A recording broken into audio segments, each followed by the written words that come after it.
Hi, guys. So last night I was on a YouTube panel and it was about women talking about love and relationships. And the host was asking us some different questions. And somebody in the comments asked the women on the panel, would we compete for a good man, a quality man, high value man, whatever you want to call it? Would we compete? And, some of the ladies said yes, if he was a good man or whatnot. And I said, no, I wouldn't. Now, the reason why I wouldn't is not because I feel I'm better than anybody else or I stand out and I don't need to compete or, I'm this great catch or anything. No, no, no. It's nothing like that. But remember, I'm a metaphysical teacher. I'm a spiritual healer. So I believe in the natural laws and I believe that everything has a place. Everything belongs somewhere. So the way I feel about love and relationships is that I believe there's a person for me and I'm for a person. I believe that because I know that I want to have a partnership that lasts until my end of time. So if my desire is for that, then it's out there somewhere in the vortex, right? The manifesting vortex. So it is not my job to go look for this person or to compete for this person. It is my job to shine my own brilliant light in the way that I see fit. My brilliant light will be weird to other people, will be disgusting to some, will be pathetic to some. It doesn't matter.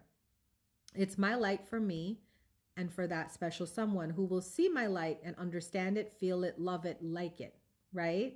So no, I won't compete for a man. I won't compete for a partner. I won't compete for a relationship. And then also too, I have compassion for everyone, especially women who I consider my sisters in this human race. So for me to compete with another woman for a man doesn't make me feel good, because why should I have that man over her? Why should I have that good man over her? You know what I mean? It's like, to me, it's akin to taking food out of somebody else's mouth. It's like, why? Why would I do that? No, if you want him, you have him. So then the host asked me, well, if you're in a relationship with someone, don't you compete to keep him? Because there's like women that want him. And what would happen if a woman wanted him? I said, if a woman wanted my man, she can have him. If he wants her, they can have each other. And I'll be fine. I'll grieve, I'll mourn, I'll go through the regular mourning process as everybody does with whenever you experience loss. And then I'll move on. I'll dust myself off. I'll heal. Time heals all wounds. And then I will move on. And when I move on, I will reset my energy and be open and available to somebody else to come along and talk to me and possibly want to get into a relationship with me. And I will continue doing that until I find the man that doesn't want to go anywhere else, that doesn't want to be with anybody else but me. And he exists. And how do I know that he exists? Because I've seen it happen for other people. I've seen happy marriages. I've seen long-term marriages. I've seen men and women, women and women, men and men so in love with each other. Even after 20, 30, 40, 50 years of marriage, they choose nobody else but each other. They only want each other. So if it exists for other people, by logic, it can exist for me too. And that's why you won't ever find me out here competing for a man.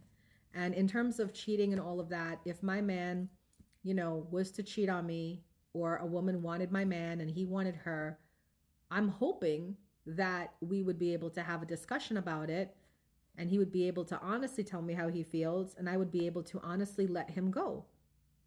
Because there's no point. The law of attraction states very clearly, you attract unto you what is yourself.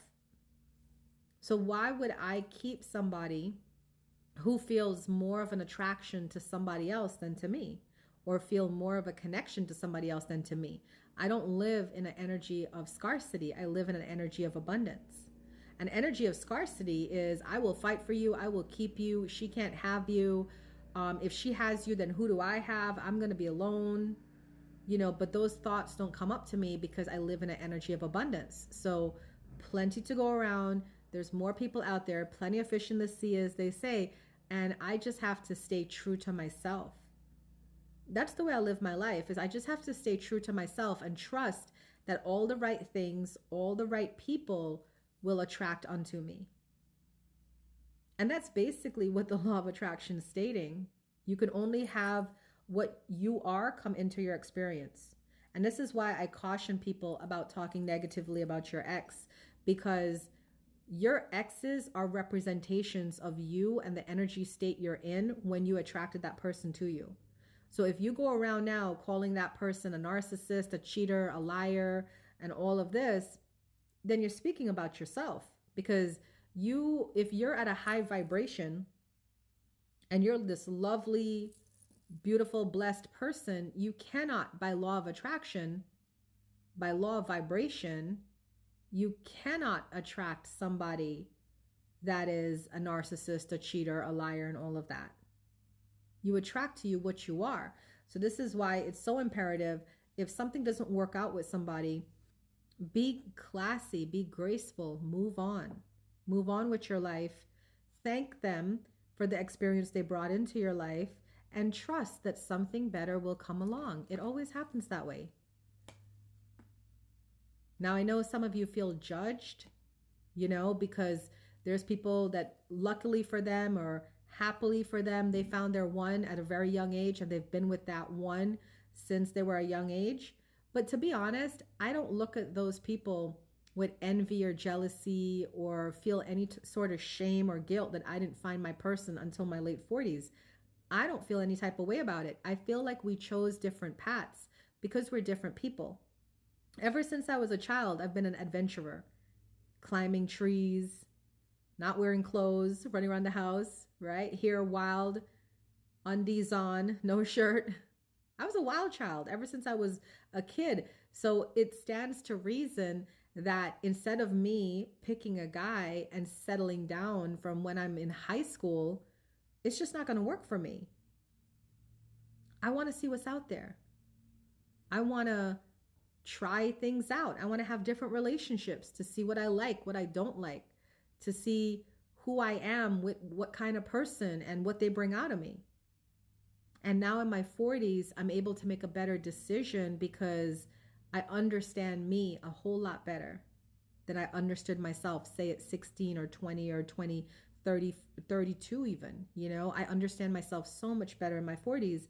So now I'm in that energy of I would like to settle down and be with one person for the rest of my life because I know who I am.